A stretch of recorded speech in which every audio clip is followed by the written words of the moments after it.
y con los elementos vinculados a lo identitario.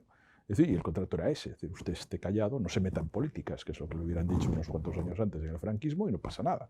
Usted puede progresar económicamente, puede tener una trayectoria profesional aceptable, no tendrá ningún inconveniente, eso sí, no entre en los terrenos acotados vinculados a la construcción nacional. Bueno, el problema de las construcciones nacionales es que tienen un tiempo, es decir, tienen una duración. Una vez construida la nación, se acaba la ficción tolerante. Por tanto, yo creo que ahí lo que ha habido al final, en el desenlace, en el clímax del procés, ha habido curiosamente un desconocimiento de cuál era la realidad catalana, la realidad sociológica catalana, tanto por parte de los independentistas como por parte de las élites madrileñas, de las élites políticas. Es decir, yo creo que desde ambos polos se pensaba que esa media Cataluña, esa mitad de Cataluña, la Cataluña no nacionalista, la Cataluña que tiende a abstenerse históricamente en las elecciones autonómicas, ellos tenían una percepción seguramente bastante despectiva, pero muy errada, en el sentido de creer que esa Cataluña estaría viendo Sálvame, estaría viendo Telecinco mientras ellos declaraban la independencia.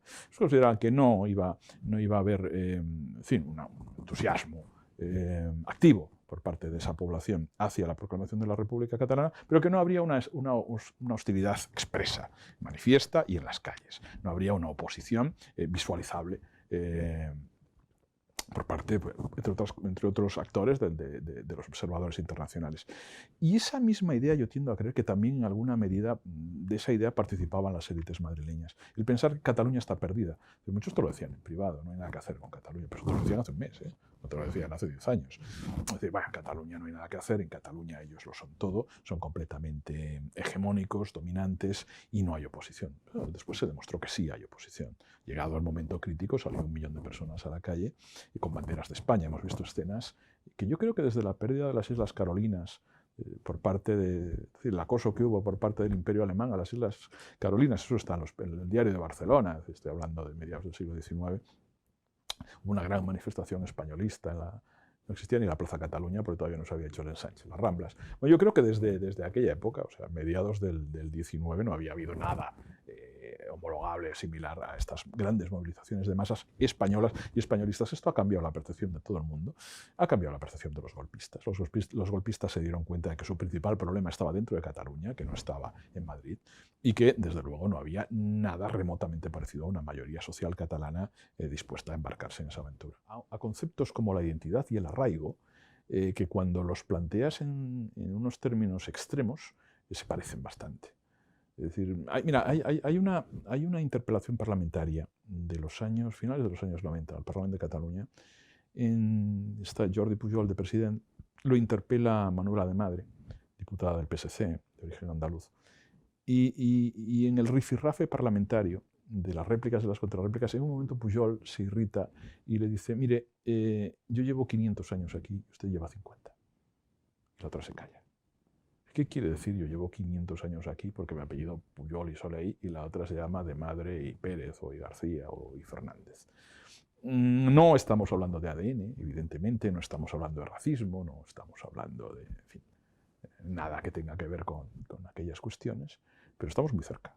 Estamos muy cerca. Ese vínculo de la identidad, el obviar el concepto de ciudadanía y remitir la legitimidad política, en última instancia, de la gente a la asunción de una identidad que tiene que ver con eso que se llama arraigo, que también desde el punto de vista jurídico yo no sé qué es. Porque arraigo al final significa piense usted como yo. Y si usted no piensa como yo, en realidad carece de una identidad que es la única admisible en este territorio. Bien, no es racismo, pero se parece mucho. Se parece muchísimo. Y eso, bueno, es decir, no es tan extravagante, es lo que hacen los auténticos finlandeses, es lo que hace Alternativa por Alemania, es decir, es lo que le pasa a la Liga Norte, esa idea de aquí hay unos dueños de la finca y ustedes son una especie, hay una mitad de la población, la no nacionalista, que son una especie de realquilados con derecho a cocina. Yo siempre digo que es exagerado y además es contraproducente hacer comparaciones, por ejemplo, con el nazismo. No, el nacionalismo catalán contemporáneo, por lo menos, no tiene nada que ver con el nazismo. Yo creo que si un modelo tienen en la cabeza es Andorra, fíjate. Nunca se habla del modelo andorrano para hablar de nacionalismo. Y fíjate lo que es Andorra. Andorra es un pequeño territorio muy rico, muy próspero, en el que el 25% de la población manda en todo. Y el 75% pues son trabajadores invitados. Usted cobra su nómina, es un empleado nuestro, nos limpia la casa, en fin, nos presta los servicios, por supuesto no vota, y usted puede ser aquí trabajador invitado durante 200 años, usted, sus hijos y sus nietos. Ese modelo, quizá de forma inconsciente, yo creo que bueno, además lo tienen muy cerca, lo han visto, y, en fin, lo han palpado y es lo que les gusta. Esta expresión, por ejemplo, tan propia de los nacionalistas y que dice tanto de su inconsciente, Casa Nostra. Estem a casa nostra. Lo dicen, ¿qué vol dir això? ¿Qué quiere decir esto de casa nostra? ¿Qué pasa? ¿Que el que está a tu lado no está en casa seva? Que aquí hay unos que están en su casa y otros que no están en su casa, que la casa es de unos y hay unos propietarios y hay unos masubés y no son lo mismo y hay un estatus jurídico diferenciado. Sí, no es racismo, desde luego. Tiene una componente, por un lado, clasista, porque se mezcla, pero también profundamente yo llamaría eso indigenista, que tiene mucho en sus bases, por lo menos, tiene mucho de emocional. Claro, yo entiendo que puede ser atractivo que a alguien se le diga, oiga, usted, por apellidarse como se apellida y por pertenecer a la saga familiar a la que pertenece o al territorio al que tiene un cierto arraigo, es superior a su vecino de al lado. El catalanismo participa de un cierto sentimiento de superioridad colectivo. Es decir, miramos por encima del hombro al resto de España. Yo no sé con qué argumentos, ¿no? Usted mira el PIB, bueno, el PIB de Cataluña tiene una relación bastante directa, una correlación, en fin, muy alta con su población. No somos nada especial.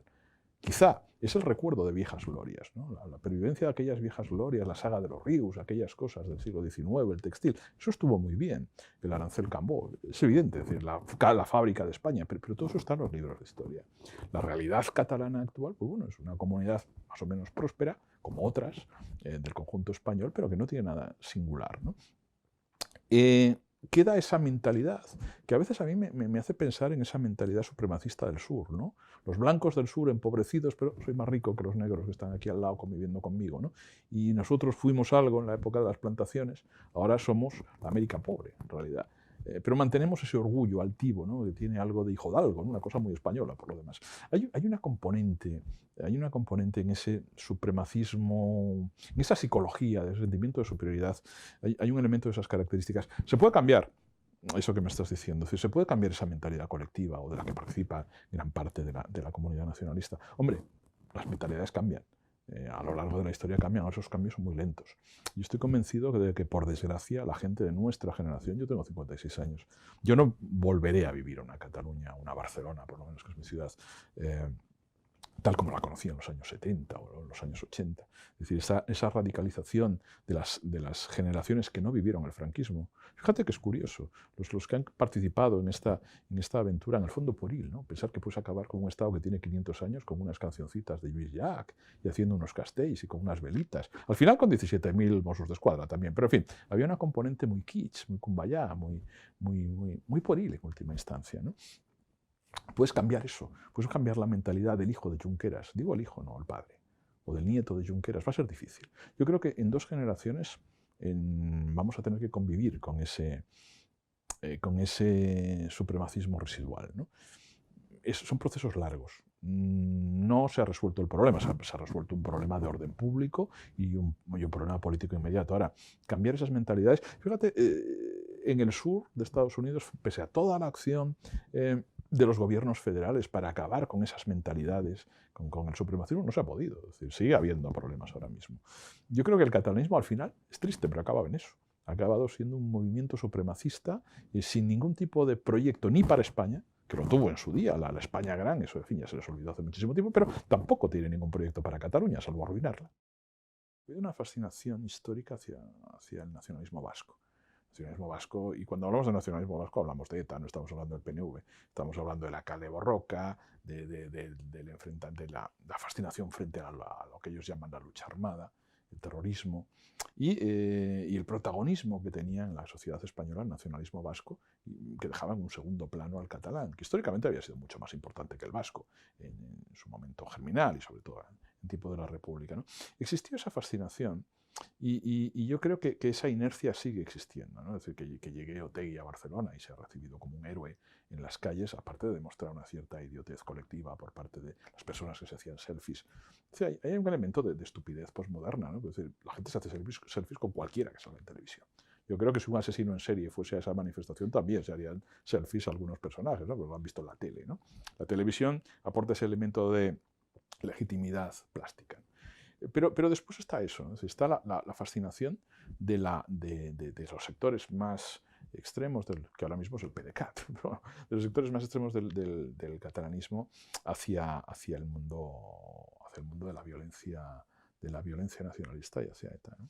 Pero esa mentalidad, y cuando hablábamos hace un momento de supremacismo, de indigenismo, no estamos hablando de elementos ideológicos, de elementos racionales, estamos hablando de formas que imprimen un cierto carácter colectivo. Eso no va a cambiar a corto plazo. No va a cambiar porque además se transmite en el ámbito familiar. Es decir, yo estoy convencido que, por ejemplo, la televisión, TV3 o el sistema educativo pueden reforzar elementos que ya están en la familia, reforzarlos, pero no crearlos. Hay algo que invita a la reflexión, por lo menos a mí, un hecho que se ha producido hace muy poco en Cataluña. Ese millón de personas que salió a la calle defendiendo España en 2 concentraciones, en fin, separadas en el tiempo por un intervalo muy breve. Gran parte, yo estuve en las 2 manifestaciones y observé a la gente que participaba. Muchísimas de las personas que estaban allí, es decir, una proporción muy significativa, eran personas menores de 40 años. Eso quiere decir que han pasado por la inmersión lingüística. Y han pasado no solo por la inmersión lingüística, el componente, en fin, gramático, sino por todo ese contrabando ideológico que se introduce en el sistema educativo catalán a través de la lengua. Eso que se llama la sociolingüística, ¿no? De forma eufemística. Bueno, no ha servido para nada, no les ha servido para nada. Esa gente, a pesar de haber sido víctima de la inmersión lingüística durante su periodo de escolarización obligatoria, estaba ahí. ¿Por qué? Porque las lealtades nacionales profundas, yo creo que se transmiten en la familia.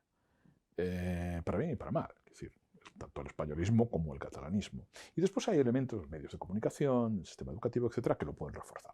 En ese sentido, bueno, hay una tradición política nacionalista en Cataluña que se remonta a principios del siglo XX, que pasa de padres a hijos, que pasó el Guadiana del franquismo y resurgió al muy poco tiempo después, y que me hace pensar que no va a ser nada sencillo.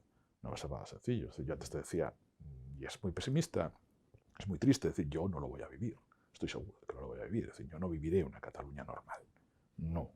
Es decir, en los años que me queden, que espero que sean muchos, Cataluña será una sociedad escindida, una sociedad crispada, una sociedad enfrentada y una sociedad con un problema identitario muy profundo.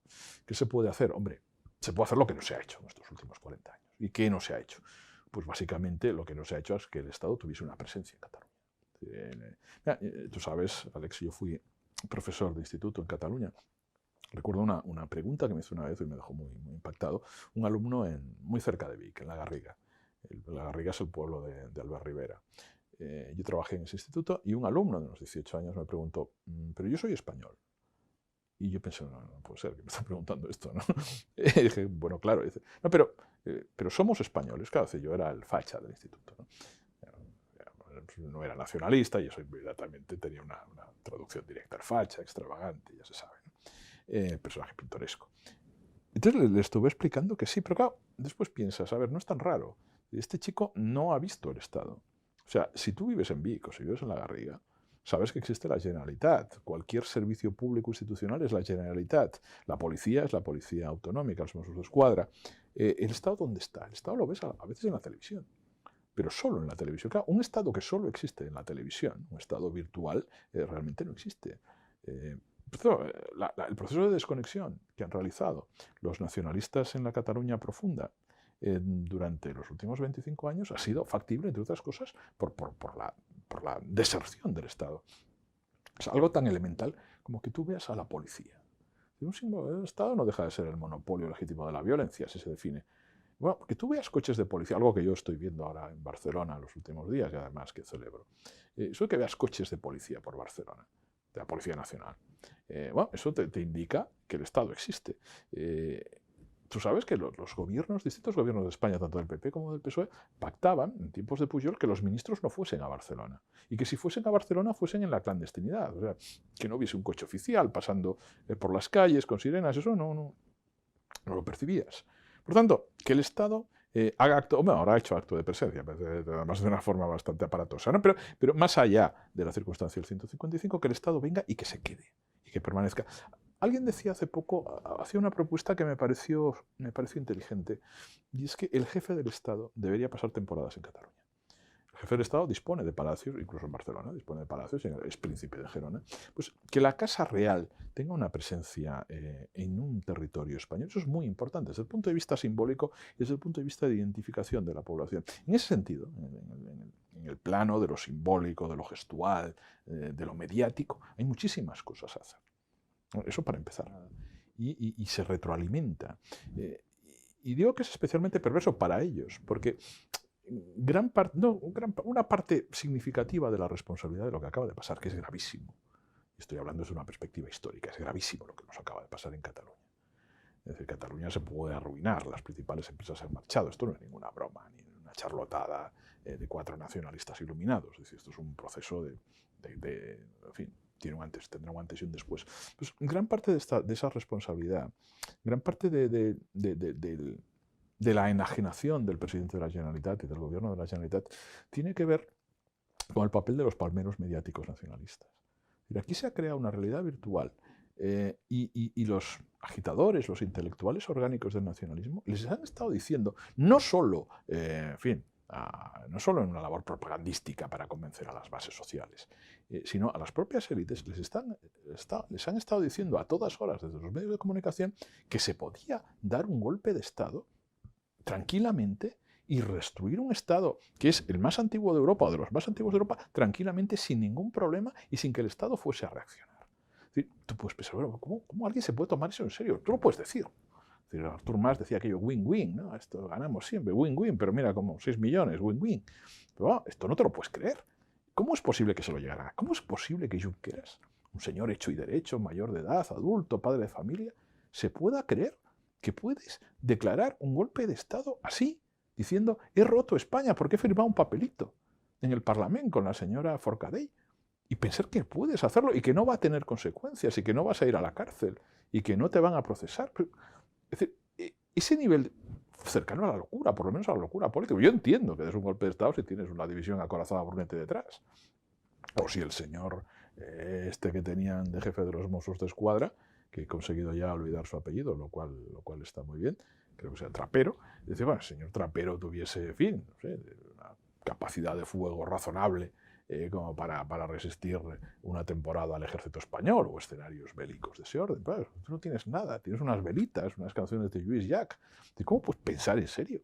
Bueno, yo entiendo que llegues al límite de la negociación política. Yo puedo entender todo el procés hasta las últimas 48 horas. Lo entiendo hasta que el expresidente de la Generalitat dice, y ahora vamos a hacer unas elecciones autonómicas anticipadas para que nos aplique el 155.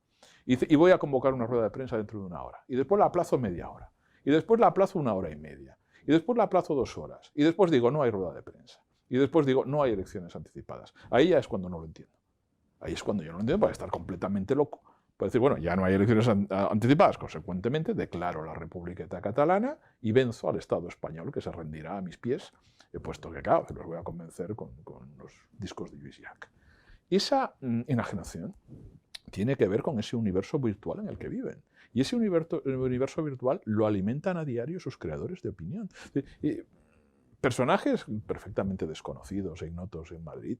No estoy pensando en los grandes columnistas de La Vanguardia, no estoy pensando en el señor Juliana. Estoy pensando en personajes muy menores que tienen una actividad frenética creando universos imaginarios y que influyen muchísimo en ese mundo, en ese ambiente nacionalista. Y que los han llevado al desastre en sus fidelidades internas. El bloque separatista, llámale como quieras, y el bloque constitucional o el bloque españolista. No hay trasvases de votos entre esos dos bloques de la población, que además representan más o menos, grosso modo, el 50% del censo electoral. Se producen movimientos internos, naturalmente, trasvases internos. Ahora mismo estamos viendo un enorme trasvase desde el PDeCAT a Esquerra Republicana y en el bloque constitucional, pues, bueno, cierto reforzamiento en las últimas elecciones, las últimas convocatorias de Ciudadanos a costa fundamentalmente del PSC. Ahora no hay trasvases.